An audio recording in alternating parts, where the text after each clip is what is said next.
The first rule in grip sport is you tell everyone about grip sport. You know, crushing, pinch grip, thick bar, wrists. If the best guy in the world can't lift 100 pounds on it, I don't give a shit about it.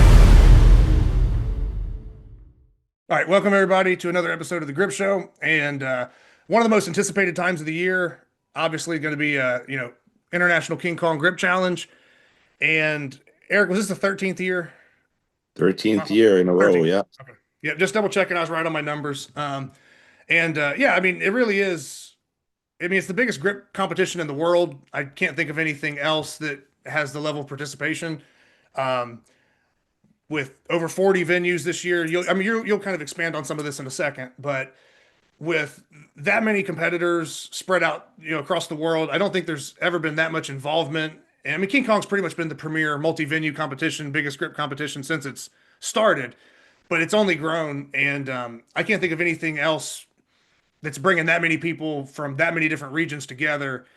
And just how the scoring is the reverse strongman scoring the way it is. I mean, missing one or two jumps throughout your, 4-event lineup couldn't shift you probably 20, 30 places depending on where you're at. I mean, it's such a competitive thing, and everybody, in my opinion at least, most people are probably just anticipating the final results being published more than any other competition during the year. I don't know of any other competition where the results are kind of, it takes that long to compile them, and people are really kind of on the edge of their seat, like, hey, how am I going to do in the overall? How am I going to do within my class? And I don't know. I just think that that's something that's really cool to see that long in the game. We've seen competitions kind of come and go or get started with pretty good buzz and then they fall off. And King Kong has always really been, I mean, I don't know, you can speak on it better than me, but I don't think it's ever really dropped off. It's only gotten bigger and kind of more refined with time. So I'll let you kind of talk about your thoughts for this year's King Kong, and then we can get into some more details. Yeah, so this was indeed the biggest one to date. 43 venues. I think previously the record was low 30s. So, and surprisingly, every year, promoters reach out, say they're interested in hosting, they confirm. But every year, a couple or a handful have to drop out for whatever reason, life circumstances, or everyone, the people that they thought would be coming canceled at the last minute. So usually a couple of venues actually don't run.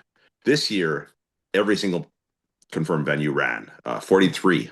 So I was I think that's a really good signal. It is growing. More locations in North America, more locations in Europe. So yeah, and it is a contest because it is reverse strongman scoring, because you only know what's going on in your venue. The mystery around the event is what makes it super exciting. I think is like you really have no idea how well you're doing or how so that's, I think the anticipation really relates to not knowing exactly how everything plays out until the results get posted. So this is always a really, really busy weekend for me because I always do my venue on the last day of the event. On most locations, I'd say at least probably 3/4 did it on Saturday. And then the stress is on. So I set a midnight deadline for promoters to get their results in. And every year, usually it's a newer promoter or maybe not realizing the impact of, my goal is to publish the results on Sunday. I book off 3 days off work to do all of the shipping out, all the awards, to do all the data entry, to everything else. So I can't actually publish results or analyze results until everything's in. So anyway, I think it gets better every year, but every year, there's a bit of a delay. But luckily, all the spreadsheet is all completely fully automated. I just have to do quality control checks. There's always little mistakes that I need to. People maybe tagged the wrong weight class. There are always some typos. There are always so Sunday's a big stressful day for me, but I think the results were posted in the morning, so I was very happy to be able to share that. Get everything out. And, there wasn't, there are some years, not often, but there's some years that there are some controversies. I would say this was a pretty controversy-free event. I did some follow-ups. I reviewed some videos. When I look at the results, I'm looking at does anything really stick out? Like, is anyone breaking world records by 30 pounds, which we've seen before, and there was some funny business going on. But now, every video that I asked to see passed muster. So I was very satisfied. Did everyone lift perfectly? I don't know. I put a lot of trust in the promoters, but I think overall this was a very clean contest. So, and it's always interesting to see, and that's what we're going to get into now is the actual results. But it is fun to see, how competitive certain classes are, how everything shakes out. Another thing I just want to comment maybe before, for those who don't realize, your standing within your weight class is not necessarily the order that you'll see in the overall. So you might be second in your weight class, but the guy who finished third in your weight class is actually higher in the overall. And that's because the scoring is based on the field that I'm comparing against. So in the overall, it's reverse strongman scoring across everyone versus just your weight class. So there can be some little changes. So that's why, if you're not sure why that is, that's the reason. And maybe I'm not explaining it perfectly, but all the scoring is based on those who are in the same comparative class, I guess. Yeah, and for that, I mean, it's really just like when it's overall, there's so many people in lighter weight classes or heavier weight classes that can get between you and the other person to either, Yeah. drop more points for you or add more points to your score. Right. And that happens. Whereas when you're just getting tested within your weight class, everything else is thrown out. It's Right. just the people in your weight class.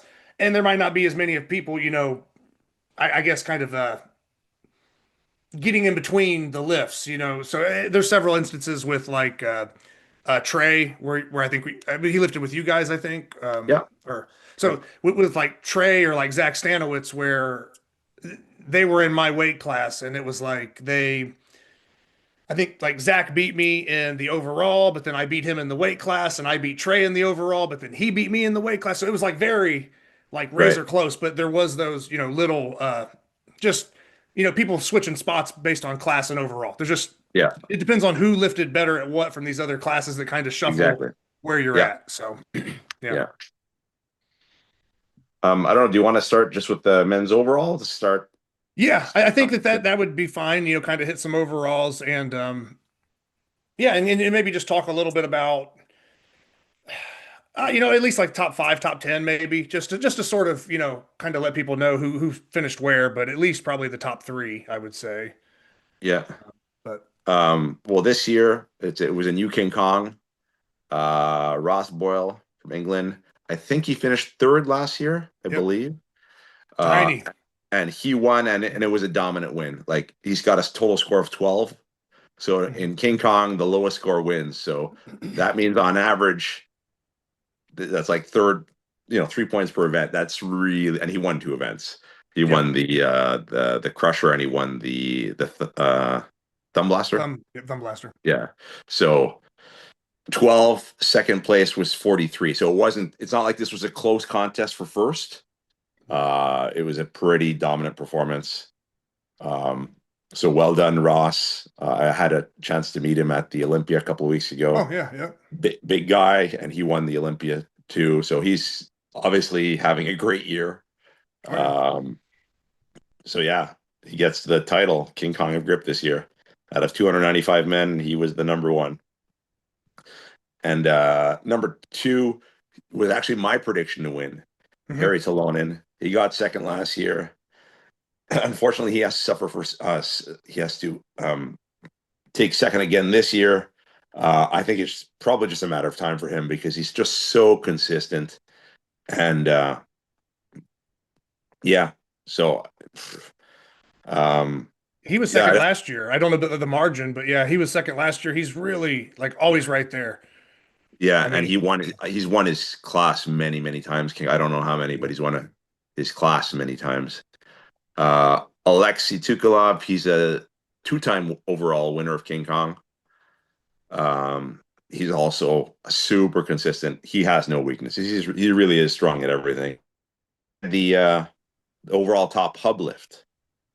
But yeah, if you look at the scores, 2 to 4, it's close, right? It was a Oh yeah. close battle for a second for podium for overall. I don't know if you wanted to go through any names or talk about anything else in the overall, but um, No, yeah, yeah, not too much. I just think that like looking at the results real fast. Like Alexi was second in the Crusher behind yeah, Ross. He had the highest hub lift. He was seventh on Little Bighorn, but the Thumblaster killed him. I mean, as far as the yeah, standings, I mean, Thumblaster, he was basically, tied for 37th essentially. And right, very similar to Jason Denji, who took fifth, right behind Ardo Gironin for the overall. Jason's the same way, where Jason had, a fourth place finish, a fifth place finish, two fifth place finishes. So he was 4.55, but that Thumb Blaster was a 42. So right. had Jason or Alexi just had a different handle or put up bigger numbers on the Thumb Blaster there, very, very easily. I mean, those guys could have jumped, well, Alexi's already third. He can only go so high. Correct. But yeah, there's just a lot of points there that were picked up on that particular handle.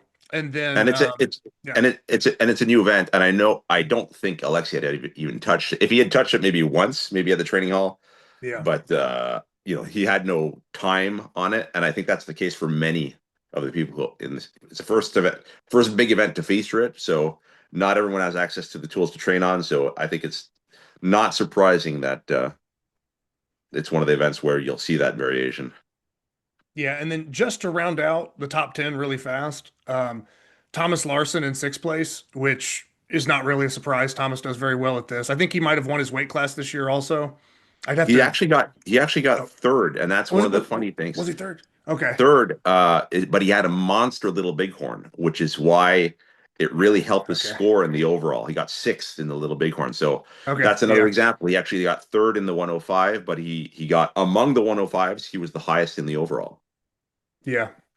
Yeah, And seventh, Devin Lee Brown, which is a really good performance. I mean, had some great lifts, but I think these lifts were also more suited to his style, with the Little Bighorn, the Freestyle Hub kind of being a vertical lift, and then Crusher still being thick bar. The only question mark for him was going to be the Thumb Blaster. yeah, Where's he going to be with that newer event?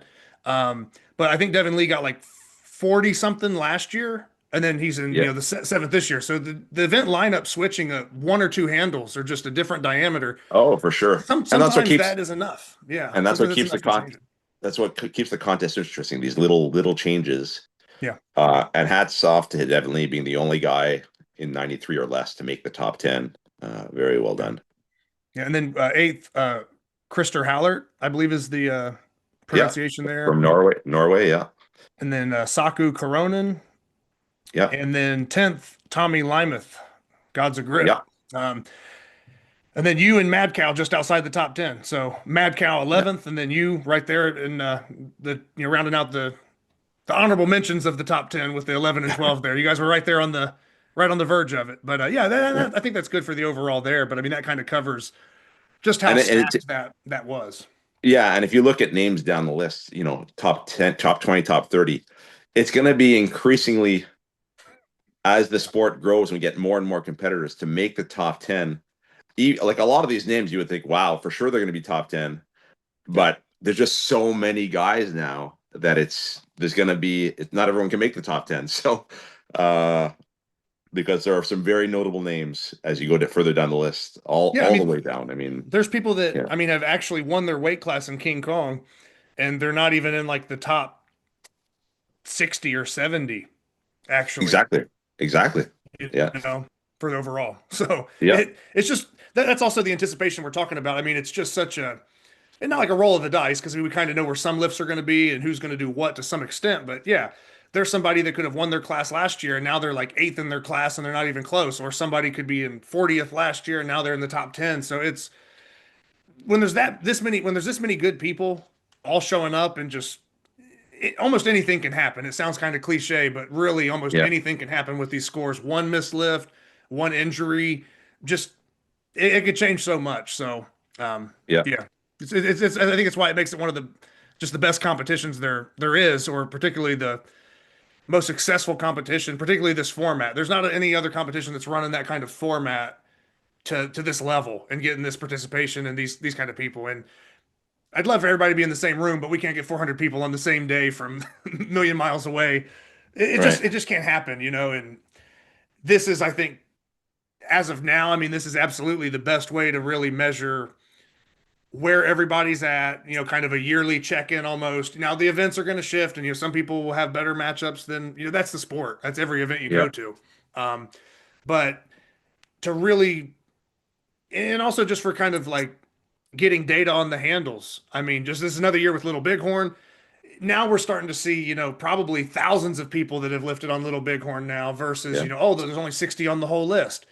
And the more this happens, like the 2 1/4 crusher, like now you kind of really can say, okay, now that we've had 1,000 people doing this at the highest Yeah. level, now, you know, what are kind of like the, I guess, thresholds for sort of like getting to that next level, or now you kind of see what's really possible. So it's not like you're taking an obscure handle and setting a record on it, but only 10 people have touched it.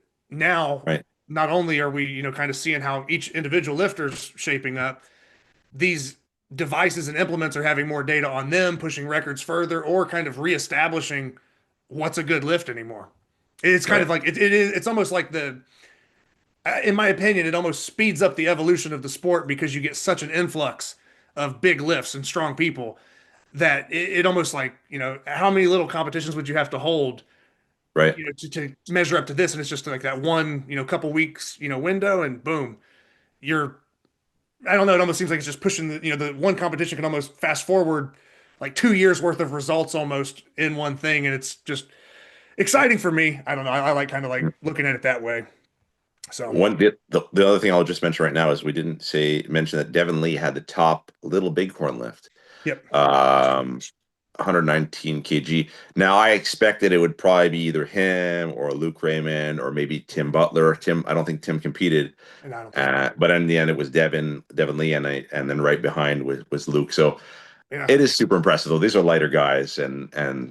they're lifting way above their body weight. It's very impressive. Did, I think Devin Lee, it came out to like 262 pounds or something. And then Luke had like 260, Something like I that. think Yeah. is what it was Yeah. for pounds. But, Yeah. and I don't know what Devin Lee attempted after that, but did you see Luke's miss on the 265? Yeah. Yeah. It doesn't get any closer than that, right? Yeah. So, and both of those guys also kind of closed out nationals in the same fashion. The lifts weren't Right. quite that heavy, but you know they were still, you know, high 240s, you know, low to mid 250s, and kind of, you know, that's where they were missing and pushing each other. Yeah. So I've seen them lift Yeah. in the same room, you know, as recently as, you know, May, and Yeah. it's no surprise. So also I think that is a good point, really fast, that you know, with multi-venue, sometimes it's, you know, oh, well, you know, same day, same thing, or else it kind of Right. doesn't count. But I think that some stuff like that is kind of a good indicator that, you know, the format's not as, I don't know, is crazy or different than it would be in person. I mean, that's Luke and Right. Devin Lee. These are the top two lifts out of a 400, almost, you know, 400 lifters in the world. And when you have that thing there for nationals, it's like, well, they were also, they were also the top two. So Yeah. No, that I checks out, agree. you know, that's a good kind of, Even the hub this year, Alexi had the top hub lift. I had the second best, and that's exactly the same finish as the Super Series last year. It was in the Super Series. mhm. He had the top. I had the second highest overall. So it's not, there weren't too many surprises. Like, and Yeah.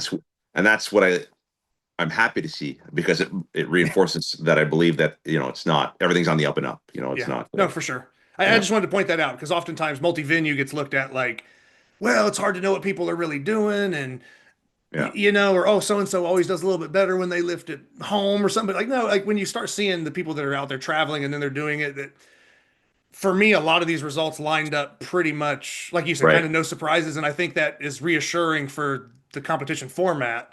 Right. And you know, will only help next year. And as things go on, I just think that that's something that maybe doesn't get looked at sometimes, or Right. maybe people don't think of it that way. So Yeah. yeah. Um, and then from there, do you want to kind of go into the women's overall, or go classes first? For Yeah. me. Let's do the men's classes Okay, first. yeah, Yeah. that's fine. So 59, I like to offer every GSI track class. 59 is always the smallest, on average about 5 competitors. This year I think there were only 4 competitors. It is what it is. I continue to offer this. You Mhm. know, I'm sure there are smaller men out there, under 130 pounds. Definitely in the climbing community, I'm sure there are some. So I think it's just a matter of time before this class grows. But for the time being, this is Jesse Hagedorn's the king of this class. He wins every single year. He would, and he always wins it's always a clean sweep. Mm-hmm. I don't know how many years in a row, but it's probably 4 years in a row, maybe 5. I'm not even sure, but this is a very, very dominant win. Yeah, and even not just, I mean, with the reverse strongman, but the actual numbers he's lifting in comparison to everybody else in the class. Yeah, exactly. It's not like, he won every event, but it was just squeaking it out. It was, I mean, it's clearly like, as I look at it, I mean, it's anywhere from like 10, 20 kilos higher on every single lift. I mean, it's pretty significant. So, yeah, Yeah. it's not like he's just capitalizing by squeaking out wins on a reverse strongman format or something. It's pretty decisive there. Yeah. And then we had Paul Bloom out of England. This is Jerome Bloom's brother, and two guys who competed in my venue, Liam Blewett and Casey Level. They actually tied. If you look at the scores, it's exactly tie. Wow. So it came down to body weight on this one, and Liam only weighed 50 kilo, so he's small guy, young guy.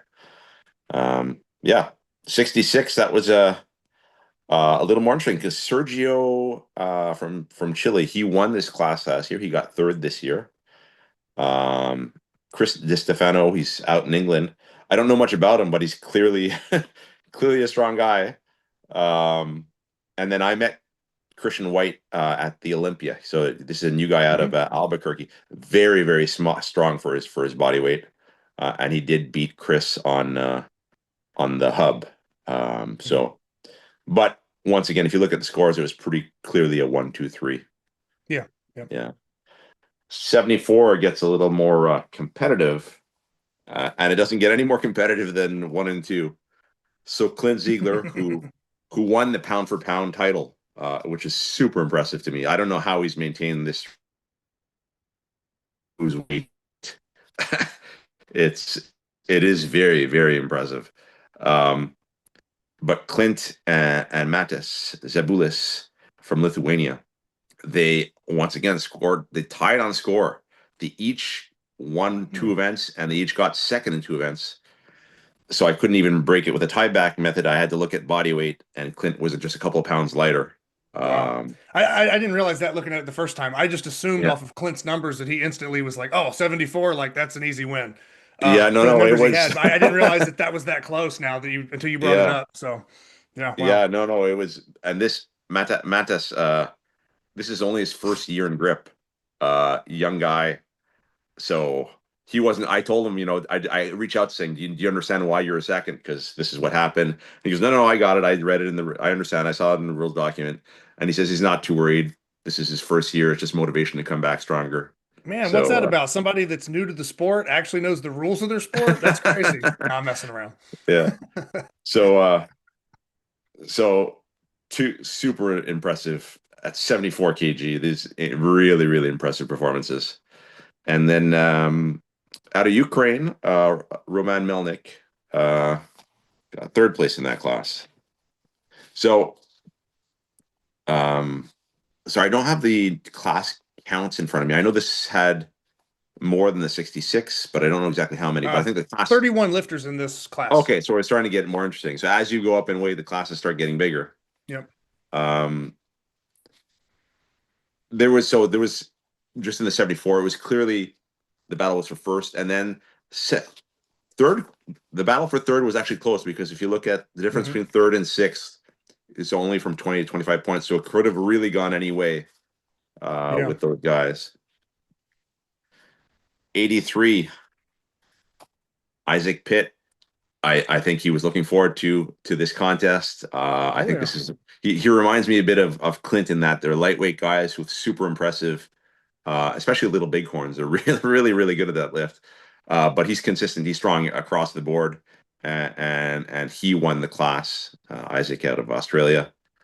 Samuel Poiri, young guy out of Finland, not too far behind.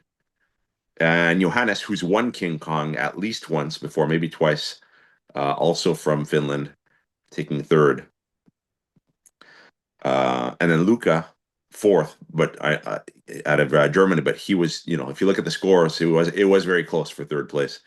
That's the thing Yeah. with the reverse strongman scoring and not knowing it really, as you said, one attempt, one, if you could have gone, one increment higher, it's the difference between potentially several places in the standing. So, uh, the Yeah. unpredictable nature of this contest, though, I think is what one of the intriguing elements of it. So, Oh, absolutely. yeah, And also, like Eric just mentioned, Johannes being in third there for the 83, and mentioned he's won King Kong a couple times. yeah, He's meaning the weight class. So, in the sense of like when we're talking weight class right now, like earlier, you talked about Alexei Tukalov winning King Kong twice. That was the right, overall. right, And then for Johannes, he's not like he's won King Kong a couple times. There's only been, like we right, said, 13 years. So right, right, um, right. you know, just so people aren't thinking like, oh man, how many times have people won Yes. it? You're naming like No, 50 no, you're people, right. So yeah, He won. it's He won just his within the class. weight. Yes. Yes. Yes. So that's the only thing. I just want people thinking like, man, there's like 50 King Kong winners, but they've only had it 13 years. But yeah, Now and they might there not is even be paying attention that close. So we'll see. there is one person that we could say the lightest person to ever win it was Carter Colo, who won it last year, and he was the lightest person to ever win the overall at 83 kg. He finished first overall. Unfortunately, he did not compete this year. Um, but so it's not impossible for an 83 guy to win. It's unlikely, but it's not Yeah. impossible. It's happened before. 93. I know this was the contest on Devin Lee's radar. I know this was his big Yeah. focus. Yeah, he said And he said he was making a big push for the overall when I spoke to him at Nationals. So I get well, maybe he didn't get the overall, but I'm hoping he's very satisfied with how things panned out. He did get the clear win of the 93. He got the top Little Bighorn lift.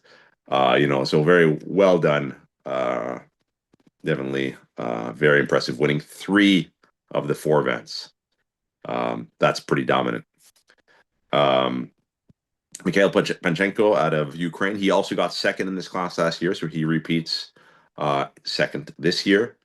And Ethan Mercer, Illinois. This is his first grip contest. Now he's only 22, I think, and he's early 20s, and he's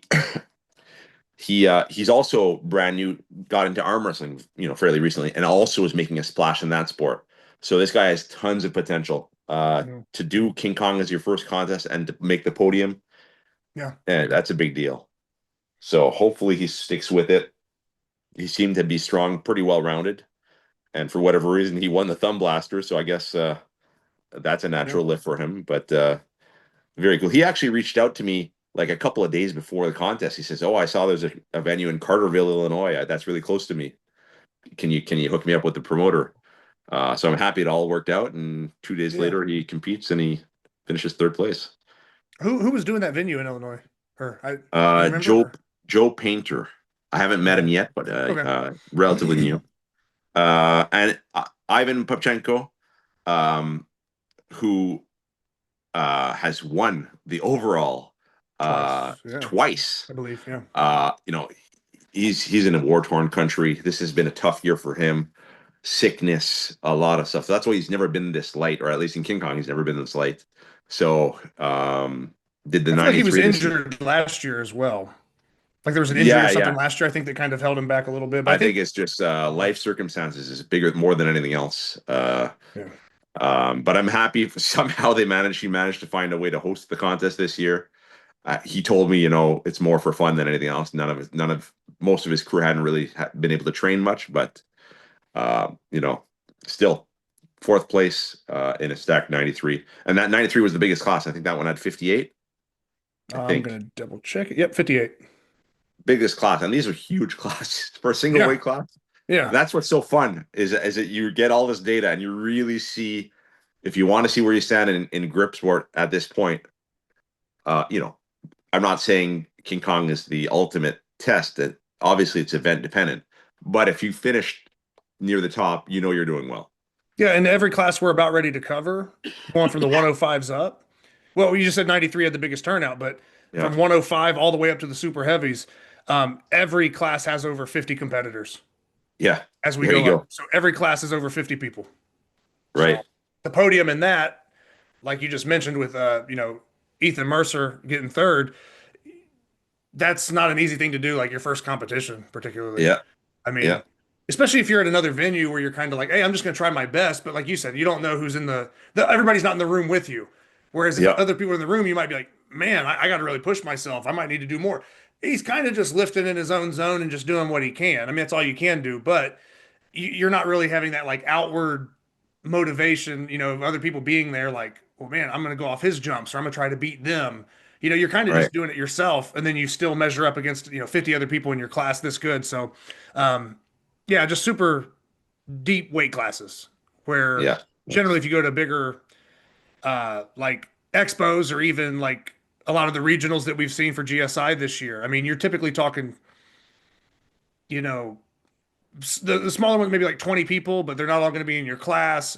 Generally, if you do go to an expo, sometimes maybe 5 to 10 people in your class. It's never 50 people in just your Right. class. So this is Right. just a major competitive, just it's super competitive. And yeah, you could go through all the way through the top 20 in each weight class and see household names just Oh, here and there absolutely. scattered. So Yeah. yeah. The 105. So this was my class this year. If you look at the scores, Oh, I didn't even realize you didn't do 93. Okay. Yeah. I thought you were 93 for some reason. Yeah. oh yeah, no, I did. I've been a little heavier this year. I wasn't too far. I weighed in at, I think, fully dressed at 97. I could have had, if I really wanted to, I could have been Yeah. motivated, but I didn't. I didn't want to mess with my weight, so I did 105. If you look at the scores of the top five guys, first place 17 points, fifth place 21. That's how close this class was. It Mhm. was extremely tight, and the top five made the top 12 in the overall. So the 105, Yeah. and that's what's interesting. I look at these classes, and every year, for whatever reason, a class one year might be a little lighter in terms of competitiveness from what year to year. I would say last year the 105 was one of the lighter classes. Not to say that any class is easy, Hmm. but I was looking at sort of the overall results and where people placed in the overall, and I would say the 105 last year was a little lighter. This year, wow. Yeah. This was so Krister Hallert from Norway won, and I think you said earlier he finished sixth last year, so that's a huge improvement this year. Yeah, I think he was in the 93 maybe. I don't know if he went up a class, but Okay, I I'm not sure either. I think he might have went up a class, but he definitely moved up. I mean, obviously winning his class this year definitely Right. improved his placing a lot. So, Staku Korhonen from Finland, right behind by half a point. Ugh. Thomas Larson, who won this class last year, third place. I got fourth, and then Mad Cow, Jason Matkowski got fifth. Now, if you look at the overall, as I said earlier, Thomas actually was the highest in the overall among the mhm, 105 guys, yeah. and Jason finished ahead of me in the overall. So super, super competitive. Um, so I really enjoyed taking part in that class. It's you can go down pretty far down the list. You'll see some household names, Oh yeah. Yep. and if you go to the 120, it's the same type of story. The 120 The 120 was also super, super tough. And you look at the names in this class, uh, you know, so you're wondering how the people not finish top podium, but they're just it's so competitive. Yeah. Harry Talonen repeats. I believe he won this last year, and he may have won the year before as well. I think he'd have to. I mean, yeah, he took second overall. I think he'd have to have won his Yeah, class. Yeah. yeah. So he pretty convincing 12.5. It wasn't like a complete runaway. He did lose some points on the Little Bighorn, but still, he's just such a well-rounded competitor, and that's what I like about Harry. I think what impresses me the most in this sport of grip, we call grip. I'll call it grip sport, arm lifting, whatever. It's the people that you see compete in different events regularly, often. They're testing, Hmm. lifting 25, 30 different disciplines within a calendar year, and Yeah. they're always at the top. It really speaks to all-roundedness. I also think you see in these results, some people may have done really, really well in some arm lifting contests, and then here they're a little further down the list, Mhm. probably through a lack of training on specific movements. But it shows weaknesses get revealed as you Yeah. see people do different contests. And the other thing that's telling also is people who avoid certain contests. That's also telling, right? Because if you Yeah. could only compete in the events where you're really good at the lineup, okay, but what you're not doing is also telling part of the story. So it's a lot of interesting, a lot of stuff that I have to consider when I do the rankings. So anyway, Eric, it just, when are those going to be done? No, I'm just joking. I know. I know but you, the goal you, is this week. The goal is first I got to get everything out, then I got to get the results in the database, and you then got it's like 100 boxes to the ship. rankings. Like, hey, how come you didn't Yeah, update the there's a lot to 93 do, kilo? but it won't be long. Rankings? It will be before the end of the month. but Yeah. that's what makes this so interesting when you see, where people place across events. It's really cool. So Harry with the win, Tommy Lymouth, England, second place. Yuha Mati, who's also a pretty consistent performer in King Kong, Yeah. got third place. Jed right out of this top three this year, fourth place. Jed, I feel you. I got fourth as well. And Ollie Dilly, another super strong guy out of England. And as you go down, Stefan, Chris, Trey, you, Zach Stanowicz. It's a really good top 10. I really like that Oh top 10. yeah, it is. Yeah. And you look at it, like you said, the score. I think maybe this was before we got on the call, but you look at the scores from 7 to 10, 36, 38, 39, 39.5. It's Oh really, yeah. really tight. Really, really tight. And then you get the supers. Ross, obviously, he won the overall. He won his class. He got 3 of the 4 lift wins in his class. Alexi, second place. He lost mostly points on the Thumblaster. We talked a bit earlier.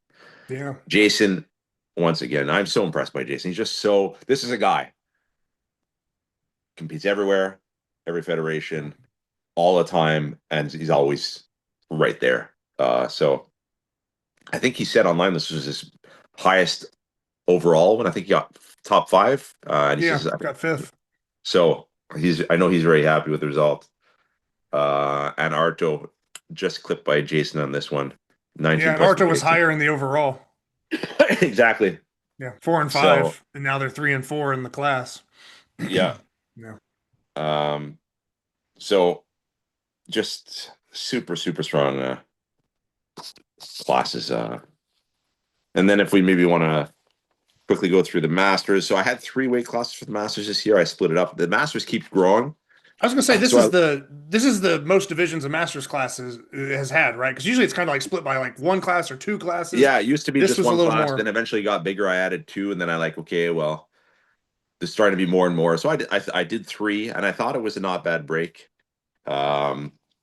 Steve Millard from Colorado repeats as the 93 Masters champ. Fairly dominant win there, followed by Marco Mustonen from Finland and Scott Wadsworth from England. Mm-hmm. The 105 was the new break this year. That was won by my buddy Rob McMurran. Tied in score, but he wins on countback. So Tomas from Lithuania also got 7 points, but because Rob had 2 event wins and Tomas only had 1, Rob gets the nod. But very, very close. And from Minnesota, Adam Cohen, who's regularly competes in the big arm lifting events. This was his first King Kong, so I was very happy to see him throw his name in the mix in this class. So he got 3rd there. And in the Masters super heavyweights, it's always either Jason or Aro. This year, no difference. Once again, tied on score, but Jason had 3 event wins to Aro's only 1. So Jason got the nod there. And Stefan Falk from Germany rounding out the top 3. New class this year, 65 plus. I've seen more and more older competitors. I'm like, you know what? I know that it's not really fair for a 65 because not so much at 50 as you lose strength, but I think beyond 60 is when things a little accelerate or, early 60s. Mm-hmm. So I gave a class just for them, open weight. I think there were 7 competitors. Top 3, 7. Carl from Norway. I've competed with him for going on 12 plus years. So I'm not surprised that he won this. He had a clean sweep. Lee Hilton from the Greenville contest, and Mike Corlett out in California got third place, and he's in his 70s. So he was very, I believe he was very happy to finish top three. So I think, I don't see myself eliminating any class in King Kong. I don't know that I'll add any for next year. I'll Yeah. have to take a look at the numbers and see where there may be a need or there may be value. I don't. Anyway, I'll decide that in the coming months. But I can at least assure anyone that if you compete in a class this year, that class will still be there next year. Yeah. Anything else you want to talk about the men before we get to the women? No, I think that mostly covers it. Yeah, I mean, it's pretty in depth. I mean, I guess some things that we could note just really quick would be for the men's. Oh, let me get there. I'm sorry, I'm scrolling real quick. Yeah, there's a lot of scrolling in this one. Yeah, there's a lot of Yeah. info here. Yeah. Yeah, I'm not totally prepared. Amateur hour over here. But okay, so man, I wish I would have converted these, but just to mention, Ross Boyle broke the 2 1/4 crusher record on the FBBC, like I said, 2 1/4 crusher. He lifted 123.7 kilos. I'd have to convert that, and I'm already using my phone to look this up, so It's in the two. It's in I the. think it's like 272 or just over Yeah, 270, but I think that bumped up from like 265 or something Yeah. around there. Yeah. So a pretty solid record break too. It's not like it was a fractional plate tossed on. It was pretty Yeah. decisive there. Alexi, I believe that would be the all-time record for the Freestyle Hub at just Yeah. over 55 kilos, so 55.3 kilos. Thumblaster being new this year, but Ross setting the bar pretty high with a record there. I mean, it's the first time it's been contested, so whoever gets the top lift is going to have that record. And we know, I know from seeing some videos, I know people have lifted more in training, maybe Mhm. not on the contest day. So I think that's another one where the record might go up in short order. Yeah, and then Devin Lee, we mentioned having the top Little Bighorn lift at just barely over 119 kilos. And really, I mean, I think missing that record, him and Luke probably took attempts at breaking that record or being right Probably. there with it. So they were within 3 or 4 pounds almost of kind of maybe moving the Little Bighorn record, which hasn't really been messed with in a while. So Right.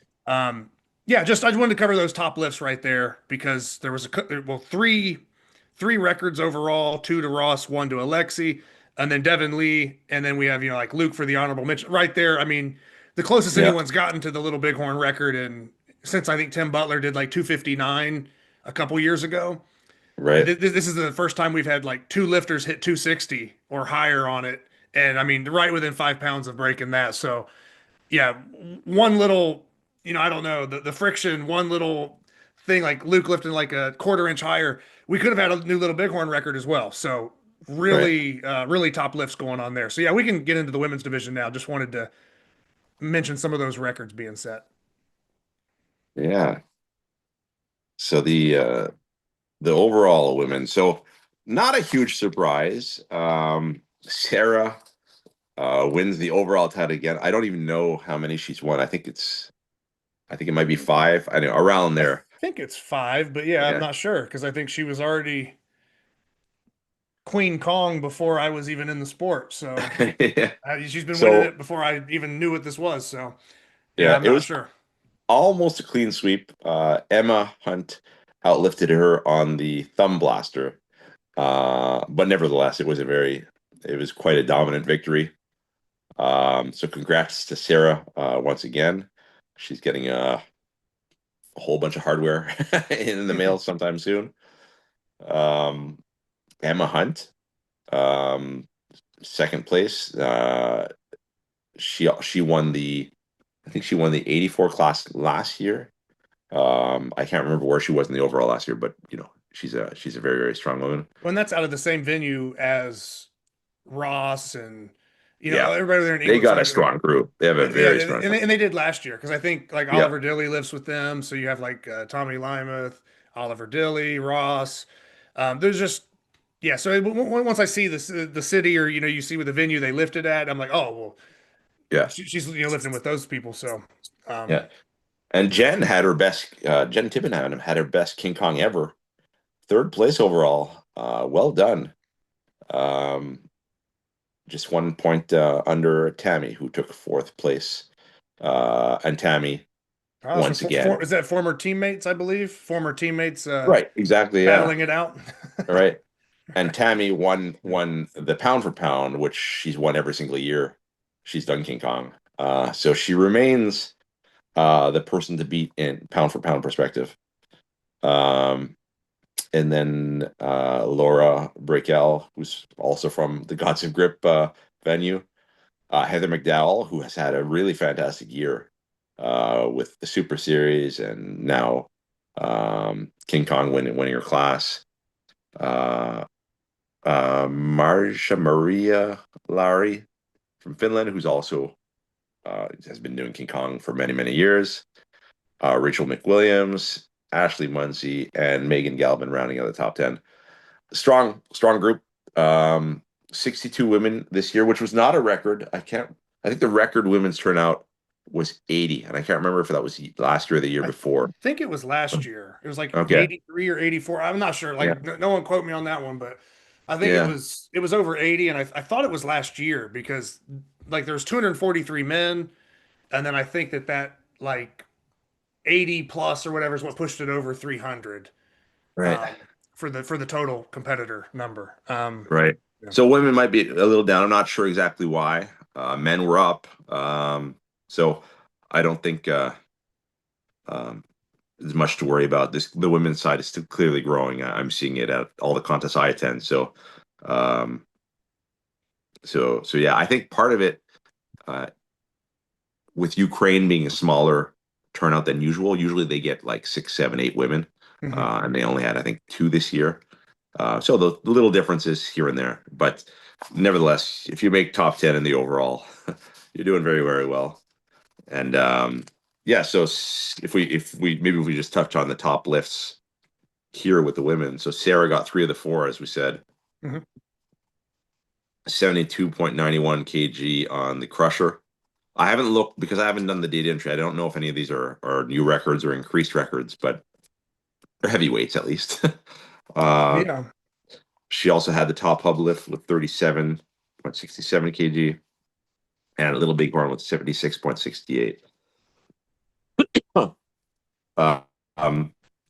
So really, really strong. And Emma, 38.8 on the Thumblaster, which is over 80 pounds. So that's a huge lift.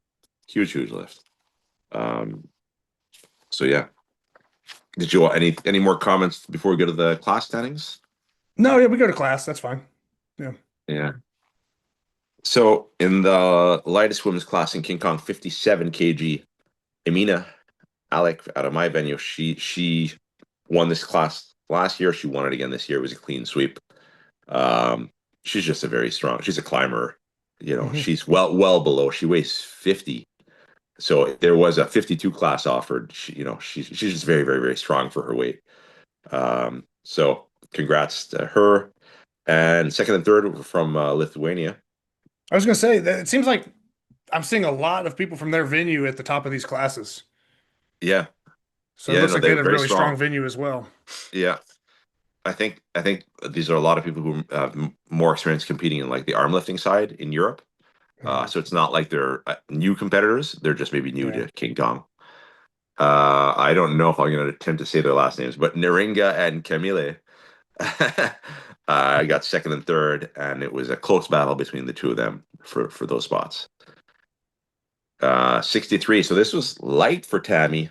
I guess she wanted a goal, and this is going to shake up the rankings because I ranked the 63, I rank 84 and above. She'd always been in the middleweight, but now I'm going to rank her in the 63. I don't know if she'll stay in the 63, but at least for now, she will be ranked in that class because it was a dominant win. She won all 4 events. Second place was Coco out of my venue, also super well-rounded, very, very consistent. And third is Jana Grandelin out of Norway.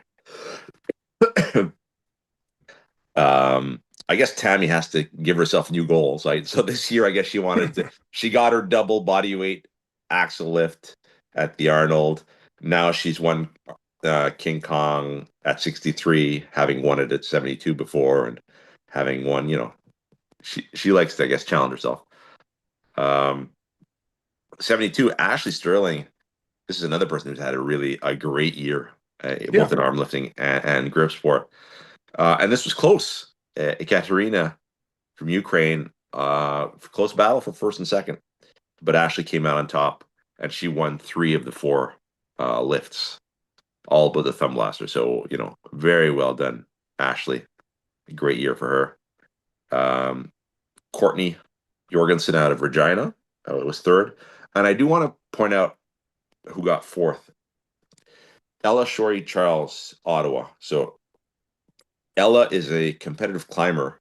She's 13 years old. 13 years old.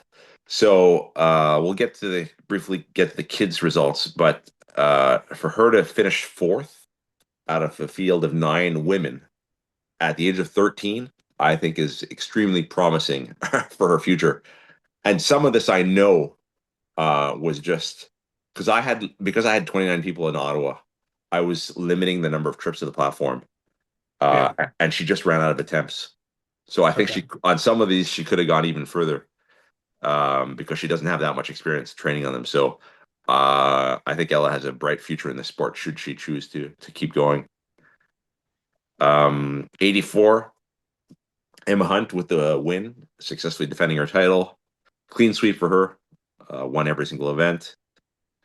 Ashley Munsey, 2nd place. Ashley, we all know she's been competing for many years. Consistently top level performer. And 3rd place was Anastasia Ivchenko out of Finland. In the 100s, teammates Heather McDowell and Rachel McWilliams finished 1 and 2, and it was close between them. As I was saying, Heather has had an amazing year. Lots of event wins. And Grace Larson out of Regina, Saskatchewan, got 3rd. And in the supers, not surprising, Sarah won that class, clean sweep. Jen, 2nd place. This is a new weight class for her. She went up a bit, but with the extra weight, I guess she gained the strength came as well because she did very, very well. And Laura took 3rd in that class. In the Masters, so this was the first year I had 2 weight classes for the Masters women. It used to be an open weight class. I took a look at the participation last year, and 72 seemed to be like a logical break. So Coco took that class, clean sweep. Kim Van Wagner out of Colorado, 2nd place. And Connie, I don't know how to pronounce her, Peterzik out of Edmonton. Yeah, that's it. That's perfect. Yeah. Out of Edmonton, 3rd place. Yeah. And the Masters unlimited weight class, Marja Maria Lari out of Finland, clean sweep for her. Joanna Hull out of Vermont got 2nd place, and Ann Sutinen, also from Finland, 3rd place. So another strong year for King Kong. I am hoping that attendance will go back up for the women. It would be awesome if they had 50 plus competitors per class. I know we're not there yet, but one day. Did you have any other comments on any of the women's classes? No, I think we went pretty in depth from, everything from people who cut weight or went up in weight, top lifts, and, people who defended weight classes they won last year. I think all that's pretty well covered. I don't know that I could even really add much to it. And then I don't know if we just want to quickly run through the names of the youth champions. Yeah. Yep. So the youth division is a division. There's no cost. This is something that I offer every year. It's just based on age. We don't yet have the participation to get more granular than that. And most of these are kids of competitors, and who it gives them a chance to. I'm a little underwhelmed by the turnout this year. A lot of classes, like there was less than 40. I would think that there should be more. This said, I understand the challenges of running a kids contest. I run it separately because I had 29 people at the open contest. To have kids, it's just not feasible. So I do it on it's actually done on a separate day. But I want to get the word out that this is offered. It's free. There's no charge. And they're all the top 3 competitors will receive a medal in the mail. So maybe promote that more for next year. 7 years and ever under boys, Brock Brotherson from Colorado, first place. Second place, Sasu Lampinen from Finland, and James Tracy from the Greenville venue got third. And I Boys, feel like every one of those names is also somebody that the parents. yes, Yeah. and well, actually, every name in that weight class it has we'll say probably pretty good genetics if they want to pursue the sport. Right. Because Right. I literally think every name looks familiar there. Right. Going all the way down. So yeah. Boys 8 to 10, first place from Australia, Elijah Whaling, and then 2 local competitors from Ottawa, Gabriel Niels Reed and Oscar Ritchell. Boys 11 to 13, out of Massachusetts, William Fatiger Jr. This is Will Fatiger's son, obviously. Second place, Austin Fortunio, who is Kathy Facey's son. And third place was John Newman, also from Ottawa. Boys 14 to 15, Magnus Torgerson from Norway, and Matteo Bensing, also from Norway. Boys 16-17, Sean Palmer, first place in Greenville. Owen Abrahams from Texas, and Ace Gustin from Kansas. And girls 7 and under, Erica Ebel, so she's Zach Ebel's daughter. She won, and that was this was another one that was a tie, but she won on body weight. Okay. Decent amount of ties. I mean, I don't know if it's just because we're going through every single thing, but I feel like for all the possibilities of, I don't know, fractional jumps and everything else, I feel like there was a decent amount of ties where it had, you look at the results more than me, but we've named like 4 or 5 ties already that pretty much at the very top too, not just, the other ties maybe within a, 7th or 8th place. I mean, we've right there at the top, we've had several ties already. So yeah. It's more common in the smaller classes, so it makes it particularly interesting when you see in the bigger classes. Lucia Niels Reed, second place, and Amelia Schiffer from Germany, third place. Girls 8 to 10, Ruby Stewart from Illinois won that class. Second place was Saga Grandelin from Norway. Girls 11 to 13, so Ella, who was the girl I was speaking about earlier, she won this category. Emma Dingy got second place, and Peyton Thompson got third place in the girls 11 to 13. Unfortunately, there were no girls in the 14-15 category this year. And the 16-17, Gwendolyn Johnson from Vermont, first place. Daphne Hudson, who was at the Olympia from Washington, got second place. And Layla Parker out of Oregon got third place.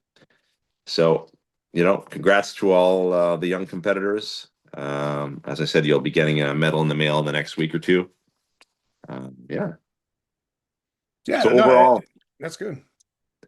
Overall, I am very happy with how smoothly King Kong went this year. Hopefully everyone enjoyed it. I really appreciate, well, obviously all the competitors take part, but also all the promoters for doing such a great job of, following the rules, getting me the results, getting the fees to me. Everything went really, really, really well this year. So hopefully everyone will be back next year.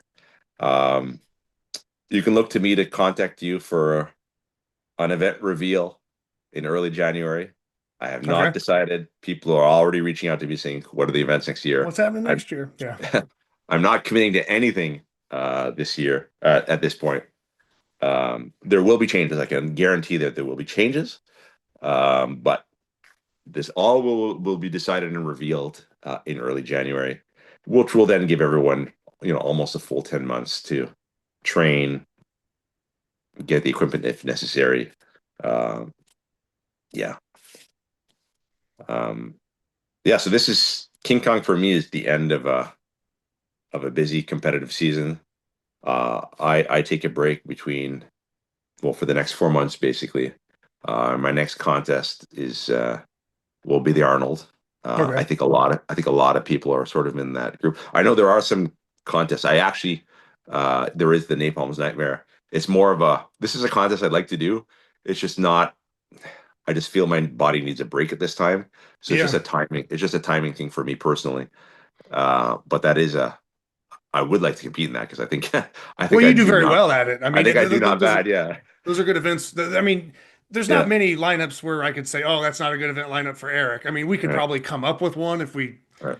just try Right. to make it as crazy as possible. But as long as you've been doing this and, mentioning like Hari and stuff like that, just being well-rounded lifter, I mean, you fall into that same category where, Right.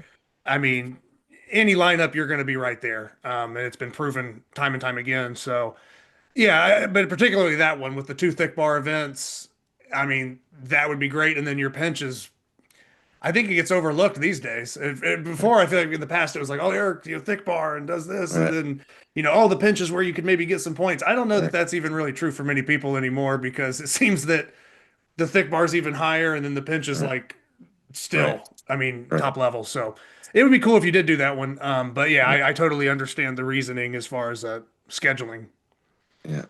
But So. that is a good multi-venue. So if anyone liked King Kong or this was their first multi-venue experience, Napalm Nightmare is coming up in early December.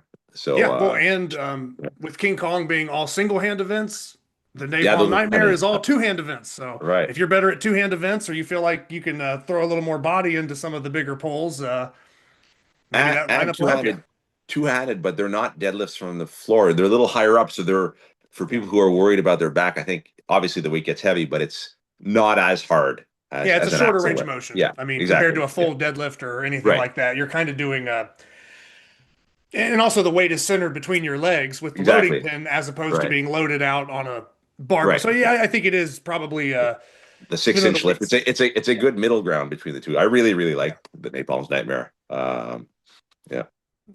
But we have some people that sort of like, they're better at one hand lifts or they're better at two hands. Like you've seen people that like one hand pinch, they're amazing, but then when they do like a two hand pinch, it just doesn't Right. seem. And then some people are bad with one hand lifts, but then they put two together and it's like they lift 30 pounds more on Saxon than you would think or something. So I think it's interesting to see the difference between one hand to two hand. And then also with this having two different diameters and two different widths of pinch, I'm Right. sure you'll find something that that feels okay or that you can do pretty well at. So yeah, Right. just another thing to consider for that Napalm Nightmare World Championship. I believe December is Yeah. when that will be Yeah. kicked off. So, but yeah, also yeah, there might not be as many venues as this, but you could still find something probably close, or even if you have the equipment, host something yourself, and then have it thrown Yeah. into a bigger pool of results, very similar to this for the Right. multi-venue style. So, yeah, that's a good point you brought up. But yeah, no, I think it's awesome. Like I said, it's the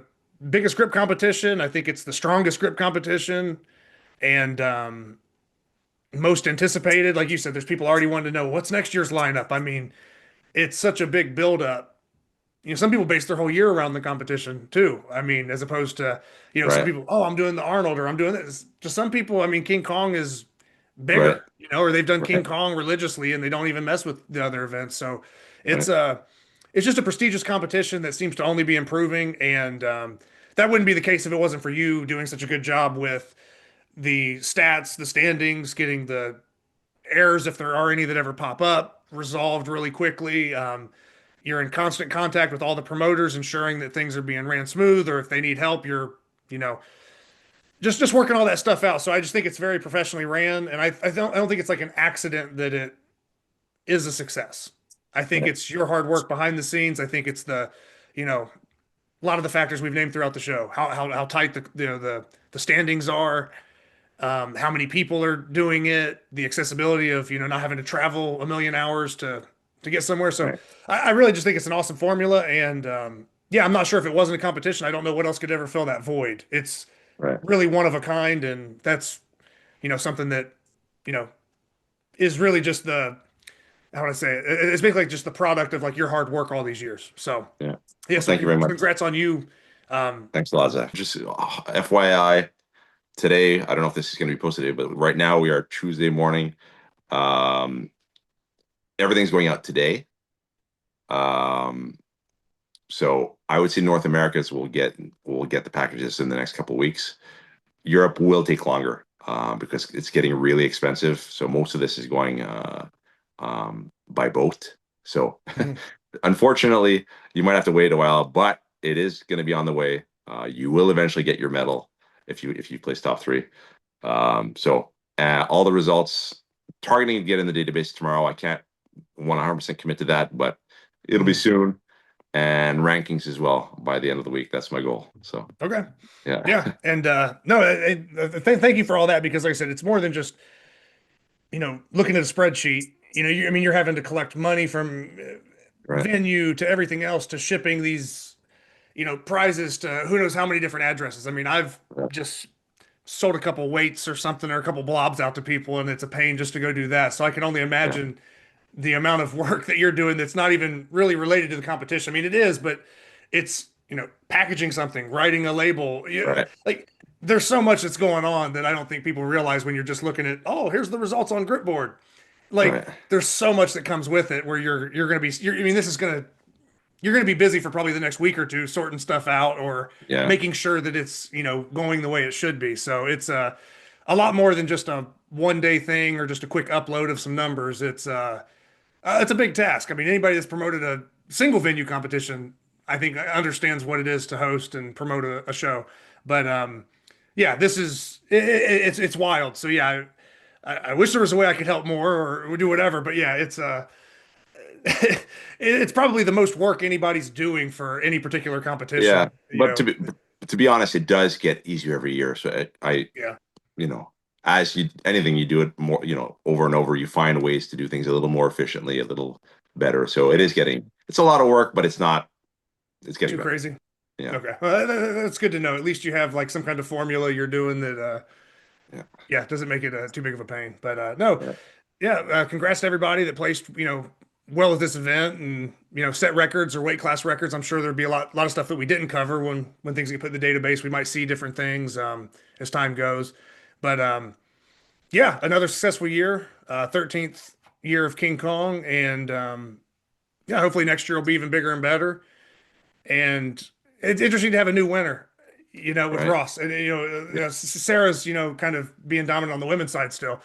But with Ross jumping in, it kind of shifts the last few years from, I know we had Ivan Popchenko win, and then right. Carter jumped in. I mean, Ivan had 2 years he Yeah, did, and then Carter jumped yeah, in. Now Ross, it's kind of like, man, what's it going to look like next year? Who's going to come back out? Or, we're going to discover some new people. yeah, So it's not like, like Alexi jumped back in and won this year, and it's like, oh man, Alexi's won it in the past. So it's right. kind of keeping things exciting and kind of fresh for that side of things, because it's Yeah, not always the same people winning, and it's also so close with all the standings right up there at the top too. So right. yeah, anything you want to add, Eric, you can say it, and then we'll wrap up. Nothing to add. Just thank you once again to all the competitors, all the promoters, and let's break 400 next year. Okay, how close were we this year? Well, 400 adults. That's what I want. So Okay, we were about, I think, just close, just under around upper 380s. I think if you count kids. okay, yeah, We will beat 400 next year, but I want to beat 400 adults. That's the. okay, I I got you. think we were. I think we had 295 plus 60, yeah, 357 this 350 year. something. Okay, Yeah, yeah, 357. So all right, it's doable for sure.